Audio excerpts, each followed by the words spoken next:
Shalom saudara terkasih di dalam Kristus, puji Tuhan, hari ini kita berjumpa kembali di dalam kelas pemuda-pemudi Gereja Baptis Indonesia Ngadinegara.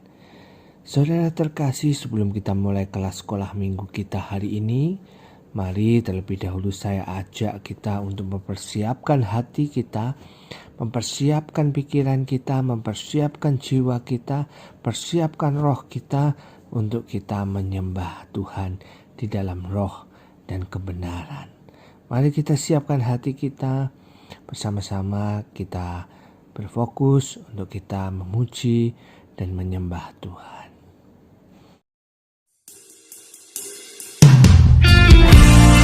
Firman Tuhan berkata, kasih setia Tuhan dari selama-lamanya sampai selama-lamanya atas orang-orang yang takut akan Dia. Sepanjang hari ini kami mau terus menyanyikan kebaikan-Mu, kasih-Mu yang sempurna bagi setiap kami. Terima kasih buat kebaikan-Mu.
Ku selalu sembahmu, Kau yang layak, hanya Engkau yang layak Tuhan. Semua pujian, kemuliaan hanya bagi Tuhan. Mari lebih lagi nyatakan, ku mau memujimu, ku selalu pujimu, ku mau menyembahmu, ku selalu sembahmu.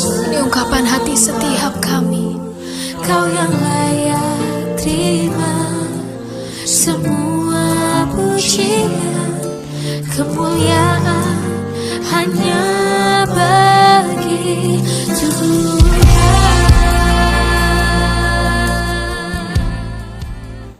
Ya Tuhan, kami mengucap syukur karena kami boleh dipertemukan pada hari ini di dalam kelas pemuda-pemudi Gereja Baptis Indonesia Ngadinegara.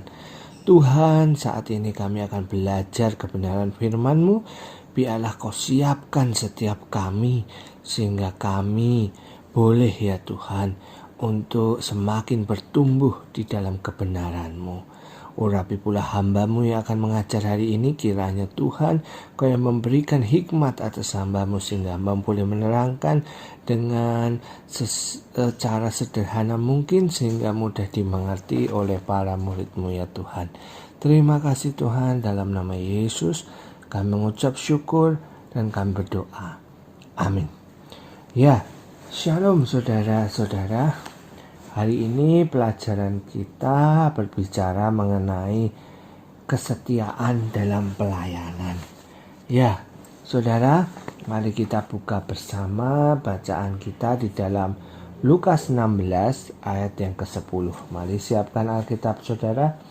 Kita buka bersama di dalam Lukas 16 ayat yang ke-10. Barang siapa setia dalam perkara-perkara kecil, ia akan setia juga dalam perkara-perkara besar. Dan barang siapa tidak benar dalam perkara-perkara kecil, maka ia tidak benar juga dalam perkara-perkara besar. Ya, satu ayat lagi mari kita baca dari Amsal 19 ayat 22 yang A. Sifat yang diinginkan pada seseorang adalah kesetiaannya. Ya, saudara, ayat-ayat yang kita baca pada pagi hari ini semuanya berbicara mengenai kesetiaan. Ya, kesetiaan, apa itu kesetiaan? Kesetiaan itu berarti keteguhan hati, ketaatan, baik dalam persahabatan maupun perhambaan atau pelayanan kalau kita sebut. Kesetiaan seringkali juga berarti kepatuhan. Nah, dalam perjanjian baru, kata setia itu memiliki 3 makna yang berbeda dan lebih jelas, yaitu dapat dipercaya, taat menjalankan perintah, dan orang percaya atau menjadi pengikut atau penganut. Ketika Tuhan Yesus berbicara tentang hamba-hambanya yang setia, yang dia maksud adalah dia sedang menantikan orang-orang yang mau percaya dan mengikuti dia, taat dalam menjalankan amanatnya, dan dapat dipercaya sepenuhnya. Tuhan menginginkan kita untuk terus beriman dan setia kepadanya. Itu yang harus kita pegang. Dari pihak kita sebagai orang Kristen, banyak di antara kita memberikan syarat atau ketentuan dalam kesetiaan kita. Bahkan kalau kita mau akui, tidak sedikit anak-anak Tuhan yang sudah terlibat dalam pelayanan bisa berubah menjadi kurang atau tidak setia ketika diperhadapkan dengan suatu kenyataan bahwa hidupnya, keluarganya, atau mungkin Anda yang bekerja atau Anda yang berusaha atau bahkan pelayanannya menghadapi suatu tantangan atau masalah. Nah, sahabat-sahabatku, melayani Tuhan dengan sepenuh hati dan penuh tanggung jawab adalah kewajiban anak-anak Tuhan. Melayani itu memberikan yang terbaik dari apa yang kita miliki untuk melakukan pekerjaan Tuhan. Hal itulah yang juga dilakukan oleh Lukas, yang hari ini kita akan belajar dari kehidupan pelayanan Lukas. Nah, kalau kita lihat latar belakang Lukas itu adalah seorang Yunani yang tinggal di kota Antioquia. Dia berprofesi sebagai seorang tabib atau dokter kalau kita kenal. Ia dapat pula disebut sebagai seorang sejarawan. Kenapa kok bisa seperti ini? Karena Lukas itu mencatat peristiwa-peristiwa dalam sejarah gereja. Catatannya dimulai saat kenaikan Yesus hingga menjelang kematian Paulus. Catatan sejarah Lukas dapat kita baca dalam Alkitab, yaitu di Kisah Para Rasul. Itu bukti bahwa Lukas adalah seorang sejarawan yang mencatat berbagai peristiwa penting pengkabaran Injil pada abad yang pertama. Nah, keteladanan Lukas dalam melayani dapat kita lihat dari karakternya selama ia turut dalam pelayanan pengabaran Injil. Apa aja itu karakter dari Lukas yang bisa menjadi teladan bagi setiap orang percaya yang rindu untuk bersungguh-sungguh melayani Tuhan? Yang pertama adalah setia. Ya, Lukas adalah seorang yang setia. Kesetiaannya adalah untuk Tuhan dan bagi rekan sekerjanya. Lukas setia kepada Tuhan karena setelah pertobatannya, ia memberikan diri bagi pelayanan pengabaran Injil. Kita bisa buka di Filemon 2:4. Lukas juga setia kepada rekan sekerja. Lukas mengenal Yesus padahal melalui Paulus di Troas Asia Kecil. Setelah bertobat, Lukas tidak pergi begitu saja, tapi ia turut menyertai Paulus memberitakan Injil. Kesetiaannya kepada Tuhan ia nyatakan dalam pelayanannya. Ia tidak gentar menghadapi berbagai rintangan dalam mengabarkan Injil. Ya, kalau kita lihat dalam buku survei Perjanjian Baru, itu dikatakan bahwa Lukas itu pergi ke Yerusalem untuk mencari dokumen-dokumen kisah Yesus yang kemudian dituliskan dalam sebuah Injil yang indah yang sekarang kita kenal sebagai Injil Lukas. Nah, sifat Lukas apa lagi yang bisa kita pelajari? Yang kedua, Lukas itu orangnya teliti. Ya, Lukas adalah seorang yang teliti. Ia tidak hanya teliti dalam menyelidiki cerita dan kisah-kisah Yesus, tetapi Lukas juga teliti mencatat lahirnya gereja hingga pengabaran Injil. Semua perjalanan para rasul dikumpulkan menjadi satu dan dituliskan dalam bukunya yang kedua, yaitu Kisah Para Rasul. Nah, ketelitian Lukas itu sebenarnya sudah terlihat ketika kita membaca pembukaan Injil Lukas. Dikatakan apa? Aku menyelidiki segala peristiwa itu dengan seksama dari asal mulanya. Kalau saudara baca di Lukas 1 ayat 3 ya. Seorang yang menyelidiki adalah seorang yang teliti, sehingga ia bisa menemukan kronologi hidup Yesus, menyusun dan membukukan kisah Yesus dengan teratur, dan mendapat suatu hipotesis bahwa kehidupan dan karya Yesus itu benar adanya. Nah, karakter yang ketiga itu apa? Rela berkorban. Ya, Lukas adalah seorang yang rela berkorban. Ketika ia sudah lahir baru, ia berani meninggalkan profesinya sebagai dokter untuk menjadi pelayan pengabaran Injil bersama dengan Paulus dan rekan sekerja yang lain. Padahal dokter di masa kerajaan Romawi adalah seorang abdi kerajaan. Saat ia mengenal Kristus, hidupnya diabdikan kepada Allah. Kendati demikian, keahlian dalam merawat orang sakit tetap berguna. Ia pakai untuk merawat Paulus ketika berada di Roma. Ya, kalau kita lihat di Kisah Para Rasul 27. Nah, pengorbanan yang Lukas lakukan ternyata tidak sia-sia. Ya, ia berkorban memang untuk sesuatu yang bernilai kekal, yaitu untuk Tuhan Allah. Dengan semua konsekuensi yang dipahami oleh Lukas. Lukas berani untuk menderita dalam pengabaran Injil dalam pelayanannya. Sehingga selain cakap, Lukas juga adalah seorang yang aktif. Ya, kita bisa lihat keaktifan Lukas dalam memimpin jemaat di Filipi terkenal sampai ke Akaya. Lukas juga seorang yang aktif karena ia terkenal dalam pewartaan Injil. Ya, 3 hal ini itu bisa kita teladani dari Lukas. Ya. Nah, sebetulnya apa sih sebetulnya hambatan-hambatan kesetiaan itu? Nah, kadangkala kita pikir ya, apa yang bisa membuat kita itu tidak setia seperti itu. Nah, teman-teman, kita harus pahami dulu. Ada beberapa hambatan kesetiaan yang perlu ditaklukkan oleh setiap diri kita. Yaitu yang pertama adalah sikap berfokus pada situasi. Ya, sekali lagi sikap berfokus pada situasi. Nah, kita harus bisa menaklukkan sikap-sikap seperti ini. Karena kalau kita memfokuskan seluruh perhatian pada suatu hal, lambat laun pikiran, perasaan, dan keputusan-keputusan kita akan dipimpin oleh hal itu. Jika kita memfokuskan seluruh perhatian kita pada situasi luar, misalnya kesalahan seorang, rasa sakit yang ditimbulkannya, ya, lambat laun pola pikir kita, pola rasa, dan pola tindakan kita akan dipimpin oleh rasa sakit hati itu. Nah, dalam keadaan seperti itulah, menjadi tekun dan setia seperti Lukas, mengasihi itu menjadi tugas yang sulit.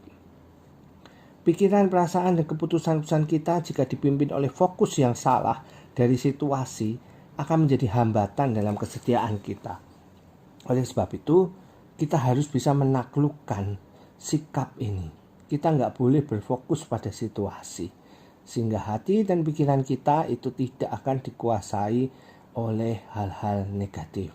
Tapi hendaklah kita berfokus kepada Tuhan. Nah, yang kedua adalah sikap berfokus kepada kredibilitas manusia. Nah, ini yang juga harus ditaklukkan. Contoh anak yang tidak patuh dan tidak jujur. Dia akan kehilangan kredibilitas di mata orang tuanya. Nah, pada saat-saat seperti inilah menjadi tetap setia dan mengasihi, menghormati orang lain itu akan terasa sangat sulit sekali. Karena kita terlanjur berfokus pada kredibilitas manusia itu. Sehingga seringkali kita menjadi orang-orang Kristen yang justru tidak melakukan firman Tuhan. Kita bisa bilang kita mengajarkan kasih seperti yang Tuhan Yesus ajarkan. Tapi rupanya kita masih belum bisa mengasihi orang lain. Itu karena apa? Karena kita berfokus pada kredibilitas manusia. Oleh sebab itu, supaya kita tidak dikuasai seperti itu, kita harus bisa menaklukkan sikap ini. Kita jangan berfokus pada kredibilitas manusia. Ya, namanya manusia itu pasti bisa jatuh. Tapi kita berfokus pada kredibilitasnya Tuhan. Karena Tuhan itu tidak pernah salah. Ya. Nah, dua hal ini, dua sikap ini itu yang harus bisa kita taklukkan. Supaya kita bisa tetap bersikap setia kepada Tuhan. Sama seperti Lukas. Nah, ada beberapa cara untuk dapat teguh dalam kesetiaan. Yang pertama, letakkanlah janji Tuhan sebagai pondasi kesetiaan. Ya, saudara, sekali lagi, letakkanlah janji Tuhan sebagai fondasi kesetiaan. Hanya Tuhan yang punya kredibilitas yang tak tergoyahkan. Dalam Tesalonika tertulis bahwa tidak ada yang mustahil bagi Allah. Dan Ia pasti akan melakukan apa yang telah dijanjikannya. Itu sebabnya jika kita sedang mengalami situasi dan pergumulan sulit yang menantang kesetiaan kita, kita mengingat bahwa Tuhan saja akan memenuhi janjinya bagi kita. Itu yang harus menjadi pondasi kita, yang bisa membuat kita itu memiliki pondasi yang kuat untuk kesetiaan kita. Nah, yang kedua adalah tekunlah dalam latihan-latihan yang diizinkan Tuhan. Ya, tidak semua orang dan situasi itu memudahkan kita untuk tetap setia memang. Ya, tapi pandangan, tantangan, kesulitan itu pandanglah sebagai latihan kesetiaan yang bermanfaat bagi kita. Seperti Rasul Paulus pun mengalami banyak tantangan dalam hidupnya. Berbicara sekarang mengenai kita para anak-anak muda di zaman sekarang. Seperti halnya di dalam pelayanan kita di gereja. Gereja itu membutuhkan orang-orang yang menjadi teman di dalam pelayanan. Gembala sidang pun itu membutuhkan teman dalam pelayanan. Bukan hanya seorang asisten, tapi juga ada orang-orang yang mendampingi pelayanannya. Sehingga pelayanan di gereja merupakan satu tim, bukan untuk saling menyalahkan, tapi lebih kepada saling mendukung pelayanan. sehingga pelayanan menjadi harmonis. Sebagai kaum muda, tentunya kita harus siap untuk dipersiapkan di dalam pelayanan bagi masa yang akan datang. Jika tidak ada yang dikader atau dimuridkan, maka akan menjadi suatu masalah di masa yang akan datang. Dan bahkan tidak ada orang yang setia dalam pelayanan. Nah, hari ini kita belajar mengenai kesetiaan dari Lukas dalam pelayanan. Nah, sebagai kaum muda, marilah kita mendukung pelayanan para senior kita demi berlangsungnya pelayanan di masa yang akan datang. Marilah kita belajar seperti Lukas, menjadi pelayan Tuhan yang setia, tentunya taat akan firman Tuhan, seperti yang dilakukan oleh Lukas. Mari kita berdoa. Tuhan, kami mengucap syukur buat hari ini. Kau izinkan kami untuk kami boleh belajar kembali kebenaran firman-Mu mengenai kesetiaan seperti Lukas yang setia dalam melayani Engkau. Tuhan, kami percaya Engkau yang akan memampukan setiap kami, Engkau yang akan menggerakkan hati setiap kami, sehingga masa muda kami boleh berguna bagi kerajaan-Mu. Masa muda kami boleh berharga di mata-Mu, dan masa muda kami boleh menjadi teladan dalam kehidupan kami ya Tuhan. Terima kasih Tuhan, biarlah hidup setiap kami dapat berbuah sesuai dengan kemuliaan-Mu. Saat ini hamba berdoa bagi sahabat-sahabat yang mungkin memiliki pergumulan, kiranya Tuhan Kau menjamah mereka, Kau yang mengerti setiap pergumulan mereka. Sakit penyakit mereka Tuhan sembuhkan, Tuhan pulihkan. Kami percaya Tuhan, apa yang mereka impikan, apa yang mereka gumulkan, Tuhan akan jawab tepat pada waktunya, dan Tuhan akan berikan yang terbaik bagi mereka. Terima kasih Tuhan Yesus, di dalam satu nama Tuhan kami Yesus Kristus, kami berdoa dan kami mengucap syukur. Amin.